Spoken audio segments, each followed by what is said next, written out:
Bangla today নিউজে আপনাদের সবাইকে স্বাগত জানাচ্ছি। আর 48 ঘন্টাও নেই আমাদের রাজ্যে বিধানসভা নির্বাচনের ফলাফল প্রকাশিত হতে চলেছে। স্বাভাবিকভাবেই প্রত্যেক মানুষেরই এই মুহূর্তে একটাই প্রশ্ন, কোন রাজনৈতিক দল এবার ক্ষমতায় আসতে চলেছে? পরিবর্তন নাকি প্রত্যাবর্তন? পরিবর্তন না প্রত্যাবর্তন এই নিয়ে যখন মানুষের মধ্যে ব্যাপক প্রশ্ন, সেই সময় একাধিক সমীক্ষক সংস্থা তারা তাদের সমীক্ষায় কিন্তু জানিয়ে দিয়েছে যে এবার পালা বদল হতে চলেছে, অর্থাৎ বিজেপি এবার ক্ষমতায় আসতে চলেছে। সবথেকে নির্ভরযোগ্য যে সমীক্ষক সংস্থা টুডেস চাণক্য, তারাও কিন্তু তাদের সর্বশেষ সমীক্ষায় জানিয়ে দিয়েছে যে বিজেপি ব্যাপকভাবে জিতে এবার ক্ষমতায় আসতে চলেছে। তারা প্রায় 200-র বেশি আসন পেতে পারে এবং একই সঙ্গে তারা 48% ভোট পাবে, অর্থাৎ প্রায় 1,10,000-এর বেশি ভোট তারা এবারে পাবে গতবারের নির্বাচনের তুলনায়। এবং 1,00,000-এ যদি কোনো একটি রাজনৈতিক দল 10% ভোট বাড়িয়ে নিতে পারে, তাহলে কিন্তু বলা যেতে পারে রাজ্যে কার্যত পালা বদলের সম্ভাবনা তো প্রবল বটেই, ঝড় আসতে চলেছে। অর্থাৎ প্রচুর রথী মহারথী নেতা মন্ত্রী তারা পরাস্ত হবেন বিভিন্ন কেন্দ্রে, এরকম একটা পরিস্থিতি তৈরি হওয়ার সম্ভাবনা প্রবল। কাজেই বিজেপি ব্যাপক হারে জিতে আসতে চলেছে এমনটা কিন্তু তারা মনে করছেন। অন্যদিকে আরেকটি সংস্থা অ্যাক্সিস ইন্ডিয়া, তারা কিন্তু যেটা বলছে যে এবারে তারা সমীক্ষা করছেন না। তার কারণ সমীক্ষা করতে গিয়ে তাদের যে অভিজ্ঞতা হয়েছে যে প্রচুর মানুষ তারা মুখ খুলতে চাইছেন না। প্রায় 70% মানুষ তারা কিছু বলতেই চাইছে না কার্যত যে তারা কাকে ভোট দিয়েছেন। তার ফলে তাদের পক্ষে সমীক্ষা করা সম্ভব হচ্ছে না, কারণ এই সমীক্ষার ফলাফল না মিললে সেটা খুব স্বাভাবিকভাবেই তাদের ক্রেডেনশিয়াল নষ্ট হয় এবং সেই জায়গাটায় তারা যেতে চাইছেন না। এখন প্রশ্নটা এখানেই যে কেন মানুষ মুখ খুলছেন না। সাধারণভাবে আমরা দেখেছি যে যখন পরিবর্তন হয় তখন রাজ্য জুড়েই কিন্তু মানুষের মধ্যে তাদের যে ক্ষোভ, সেই ক্ষোভের একটা বহিঃপ্রকাশ ঘটে। সাংবাদিকরা যখন তাদের সাথে কথা বলতে যান তারা তাদের ক্ষোভ উগরে দেন, এরকম ঘটনা কিন্তু ঘটে। এবারে বিভিন্ন জেলায় জেলায় যে সমস্ত সাংবাদিকরা গেছেন তারা কিন্তু অনেকেই এমন অভিজ্ঞতার সম্মুখীন হননি যে মানুষ মুখর হয়ে তৃণমূল কংগ্রেসের বিরুদ্ধে বলছে। তাহলে সেক্ষেত্রে এটা ধরে নিতে হবে যে চুপচাপ তারা পরিবর্তনের দিকে তাদের ভোটটি দিয়েছেন। অর্থাৎ আমরা 2011 সালে তৃণমূল কংগ্রেসের সেই বিখ্যাত স্লোগান চুপচাপ ফুলে ছাপ শুনেছিলাম, দেখেওছিলাম।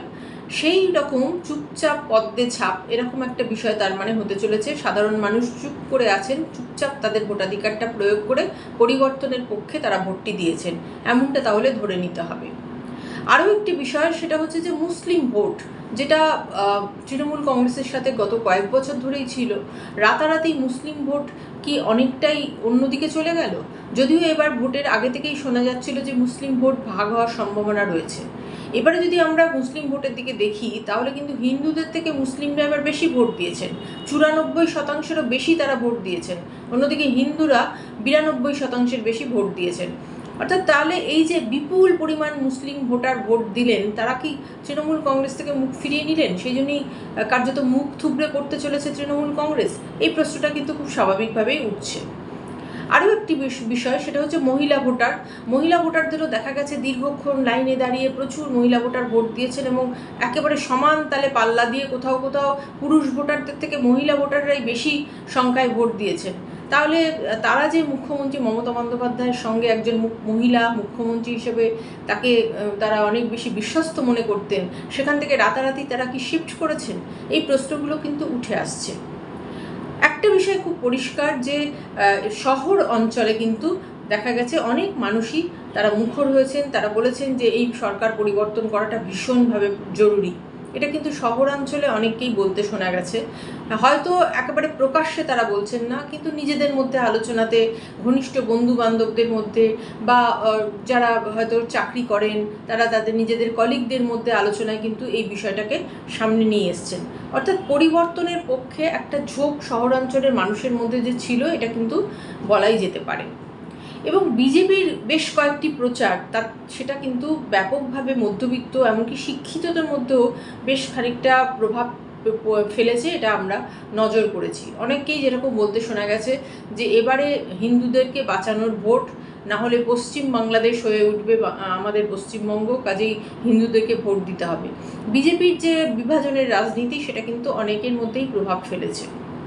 আরও একটা বিষয়, সেটা হচ্ছে যে তৃণমূল কংগ্রেসের দুর্নীতি, সেটাও কিন্তু ব্যাপক হারে প্রভাব ফেলেছে মানুষের মধ্যে।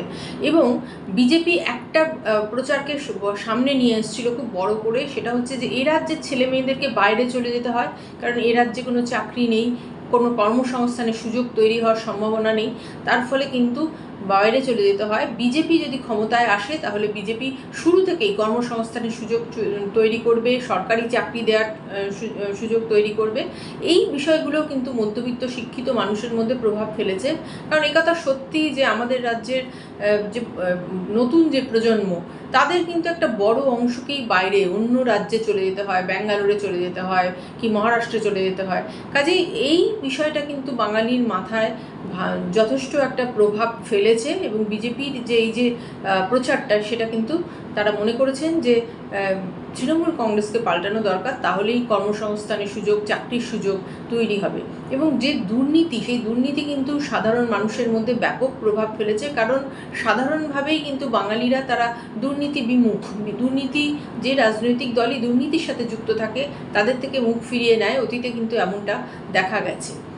বাকি যে প্রশ্নগুলো সামনে চলে এসছে, সেটা হচ্ছে যে যেমনটা আগেও বললাম যে বিভাজনের রাজনীতি, সেটা যেরকম ভয়ঙ্করভাবে হয়েছে, এসআইআরের ক্ষেত্রেও কিন্তু অনেককে বলতে শোনা গেছে যে এসআইআর হওয়াটা খুব জরুরি।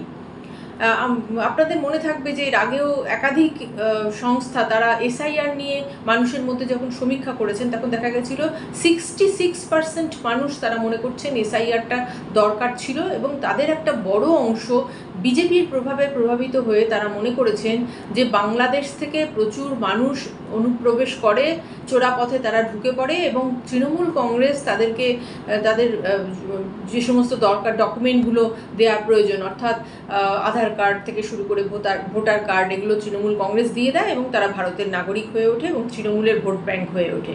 এই যে প্রচারটা বিজেপির, এই প্রচারটাও কিন্তু অনেকেই বিশ্বাস করেছেন। এবং তাদের মধ্যে একটা মুসলিম বিদ্বেষ হোক বা ভারতের ভালোর জন্য, হিন্দুদের ভালোর জন্য এই যে প্রচারগুলো বিজেপির তরফ থেকে করা হয়েছে, সেটাতে বিশ্বস্ত হয়ে উঠেছেন তারা। এবং তারা মনে করেছেন যে একেবারেই সঠিক কথা, অনুপ্রবেশ আটকানোটা দরকার এবং এসআইআর করাটাও দরকার এই সমস্ত ভুয়ো যারা বাংলাদেশি তাদেরকে বাদ দেওয়ার জন্য। এমনকি যখন অন্য রাজ্যে, ভিন রাজ্যে যখন বাংলাদেশি বলে বাঙালিদেরকে মারধর করা হয়েছে, তখনও কিন্তু অনেককে বলতে শোনা গেছে যে হ্যাঁ, এরা সত্যিই বাংলাদেশি এবং এদেরকে চিহ্নিত করে বাংলাদেশে পাঠিয়ে দেওয়া উচিত। অর্থাৎ ভয়ঙ্করভাবে একটা কিন্তু মুসলিম বিদ্বেষ বা বাংলাদেশি ভোটাররা, মানুষরা এই রাজ্যে অনুপ্রবেশ করে এই রাজ্যের মানুষ হয়ে যাচ্ছে, তার ফলে ক্ষতি হচ্ছে, এই রাজ্যের অর্থনৈতিকভাবে ক্ষতি হচ্ছে, এই বিষয়টা কিন্তু একটা মানুষের মধ্যে প্রভাব পড়েছে এবং তারা এটা বিশ্বাস করেছে। তার ফলে এসআইআরকে সাপোর্ট করেছেন একাংশের মানুষ। একদিকে যেরকম এসআইআরের বিরোধিতা করেছেন একাংশের মানুষ, অন্যদিকে এসআইআরকে সাপোর্ট করেও কিন্তু অনেক মানুষ কথা বলেছেন। সোশ্যাল মিডিয়ায় যদি যাওয়া যায়, তাহলে কিন্তু দেখা যাবে যে সোশ্যাল মিডিয়া জুড়ে ভয়ঙ্করভাবে তৃণমূল বিরোধী একটা প্রচার চলেছে। এবং সোশ্যাল মিডিয়ায় গেলে বোঝা যায় যে মানুষের মধ্যে সত্যি তৃণমূল কংগ্রেসের প্রতি কতটা রাগ, কতটা ক্ষোভ আছে। অনেকেই কিন্তু প্রকাশ্যে উগরে দিয়েছেন। একদিকে যেরকম সমীক্ষক সংস্থাটি বলছে যে যারা ভোটার, তাদেরকে যখন তারা জিজ্ঞেস করেছেন কাকে ভোট দিচ্ছেন, সে ব্যাপারে তারা মুখ খুলতে চায়নি 70% মানুষ। অন্যদিকে সোশ্যাল মিডিয়ায় কিন্তু চিত্রটা সম্পূর্ণ উল্টো ছিল, সেখানে কিন্তু প্রচুর মানুষ তৃণমূল কংগ্রেসের বিরুদ্ধে মুখর হয়েছে। কাজেই এই যে ফলাফলটা সামনে আসতে চলেছে যে বিজেপি জিতে যাবে এবং ভীষণভাবে জিতবে, আর প্রায় 10% বেশি মানে আসনে তারা 10% বেশি ভোট পেয়ে তারা জিতবে, এই যে বিষয়টা, এই বিষয়টা কিন্তু সামনে চলে আসছে এবং অনেকেই বিশ্বাস করছেন যে এমন একটা হলেও হতে চলেছে। সেক্ষেত্রে একটাই প্রশ্ন, সেটা হচ্ছে যে যখন পরিবর্তন হয় তখন মানুষের মুখে মুখে সেই বিষয়টা চলে, এবারে কি তাহলে নিঃশব্দ বিপ্লব হতে চলেছে, এমনটাই বলা যাবে? কারণ মানুষকে কিন্তু খুব একটা সরব হতে দেখা যায়নি, অর্থাৎ তারা চুপচাপ, যেমনটা আগেও বললাম যে চুপচাপ তারা পরিবর্তনের পক্ষে ভোট দিয়ে এসেছেন, এটাই তাহলে মনে করে নিতে হবে। যদিও 4 তারিখের জন্য আমাদের অপেক্ষা করতেই হবে, আর মাত্র কয়েকটা ঘন্টার অপেক্ষা। কিন্তু যদি সত্যিই দেখা যায় যে সমীক্ষক সংস্থাগুলো তাদের যে সমীক্ষা, সেই সমীক্ষার ফলাফলটা সত্যি হলো, তাহলে কিন্তু এটা ধরে নিতে হবে যে মানুষ তৃণমূলের দুর্নীতি, তৃণমূলের যে দুঃশাসনের কথা বিজেপি প্রচার করেছে, এইগুলোকে তারা বিশ্বাস করেছেন এবং বিজেপির প্রতি আস্থা রেখেছেন। আর যদি উল্টোটা হয়, অর্থাৎ সমীক্ষক সংস্থাগুলো অনেক সময়ই দেখা যায় যে তাদের সমীক্ষা অতীতে আমরা দেখেছি যে যা তারা বলেছেন তার পুরো উল্টোটাই হয়েছে, সেটা যদি হয় তাহলে খুব স্বাভাবিকভাবেই ভোটের আগে থেকেই মানুষ অনেকেই যেরকম বলছিলেন যে তৃণমূলই থাকবে, মমতা বন্দ্যোপাধ্যায় থাকবেন, তাহলে তাদের যে বক্তব্যটা সেটাই সত্যি হলো এমনটাই প্রমাণিত হবে। এখন আমাদের অপেক্ষা করতেই হবে, আর কয়েক ঘন্টার মাত্র বিষয়।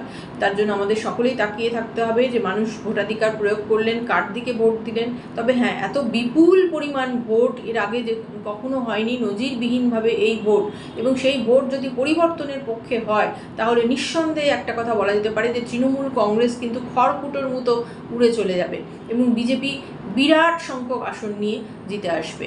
আমাদের অপেক্ষা করতেই হবে 4 মে পর্যন্ত। আপনারা বাংলা টুডে নিউজের সঙ্গে থাকুন, আপনারা আপনাদের মতামত জানান। নমস্কার।